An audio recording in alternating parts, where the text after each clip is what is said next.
Good morning, everybody. That's old donkey's garage. I'm shaking the camera a little bit. I drank too much caffeine this morning, but I like it. My 5 pot cup, it's empty.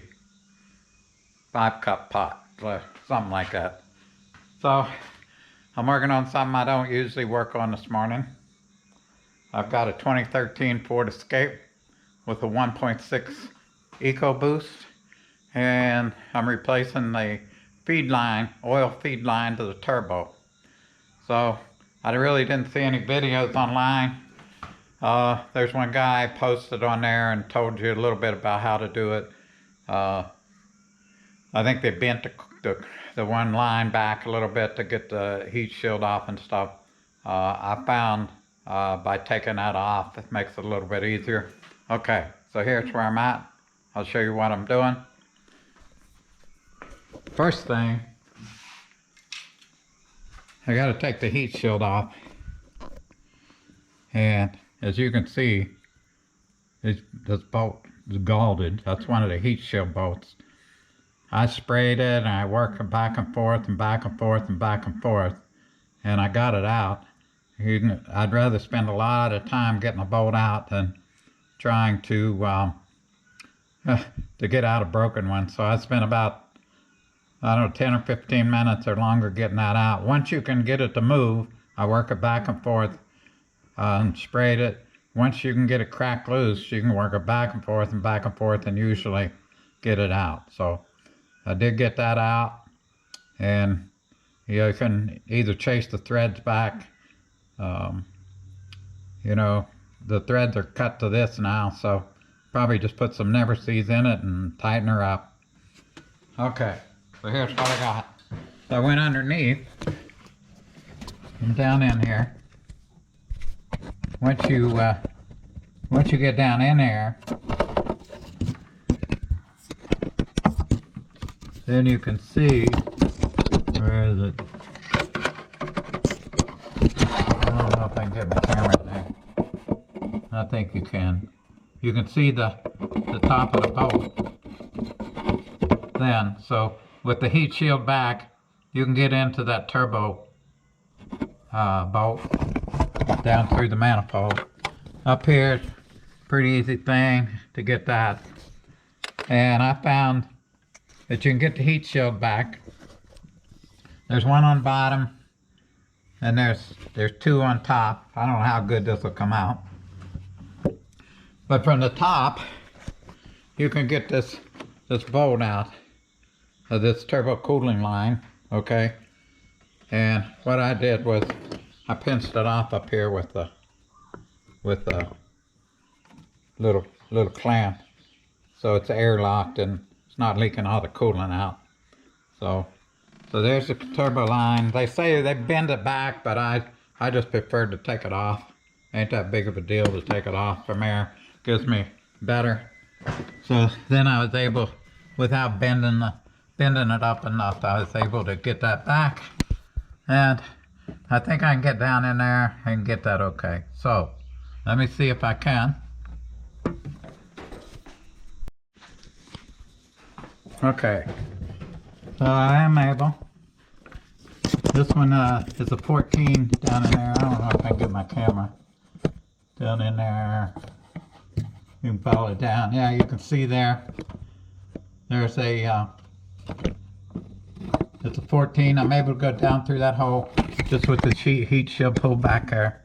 This is the setup I have. Just kind of like a 10 or 12 inch extension and a universal 14 on the bottom. And I was able to break it loose. So might be a little more challenging starting back, but so you can get it out that way. Alright, so I was able to get it up out. The bolt stayed in it, that's a good thing. And was able to pull it right up out of there. So now we'll see if we can get it back in. You just have to make sure you hold that line straight to get that bolt started straight.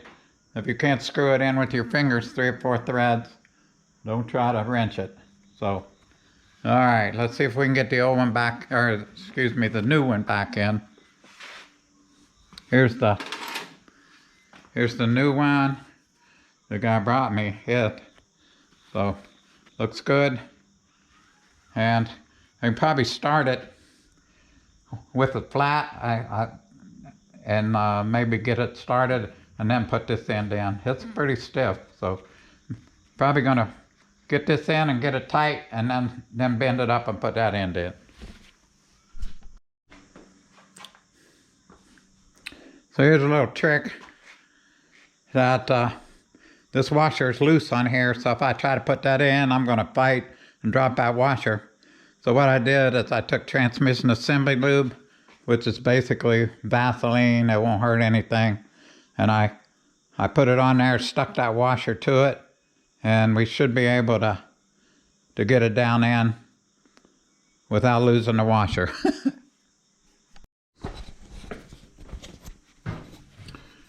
Alright, so what I found worked pretty good.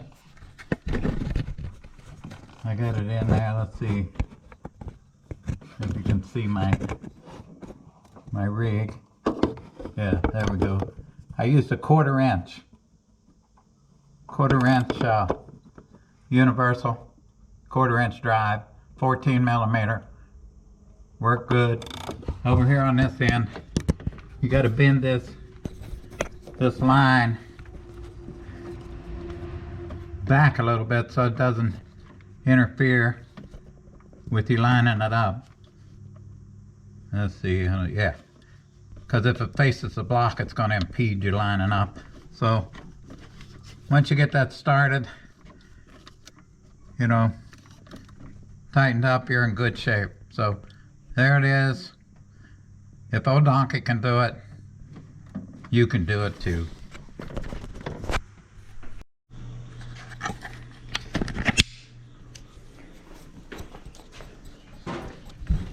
One thing I didn't really like about this hose is it put a lot of pressure.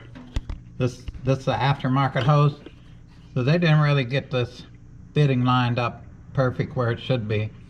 I think you should, when you can, get original. Sometimes they want an ungodly price for it, but what I did is I stuck a screwdriver in there so I could twist it like that, because it's long enough, and then I could twist it and manipulate it to get it in the hole. So that's another old Donkey trick. So then I'll push it back in on the screwdriver. So that's what we did. We're getting along okay. You can see a good shot of the hose there and stuff. So yeah, it ain't easy, but if man made it, man can fix it, right? Alright. Alright. After all that work, we got more problem. Okay?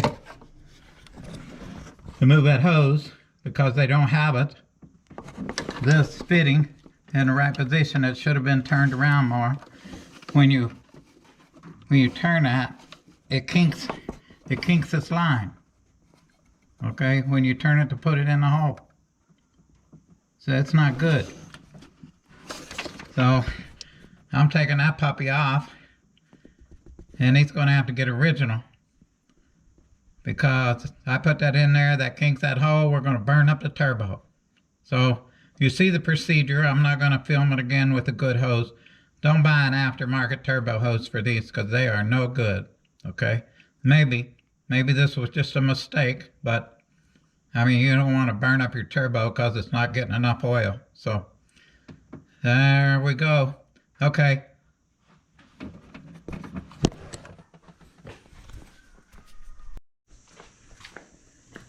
Well, I thought I'd show you what's wrong with the hose.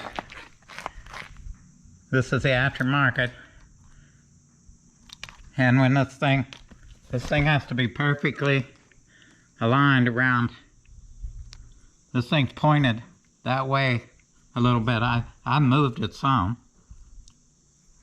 Tried to get it to get in the hole, and you can see here where it starts to collapse the hose. Where here's the original and it is a perfect 90 degrees when it's bent there, and this one is not. So this hose is no good. So my advice is you get the original equipment hose. It just isn't worth the headaches.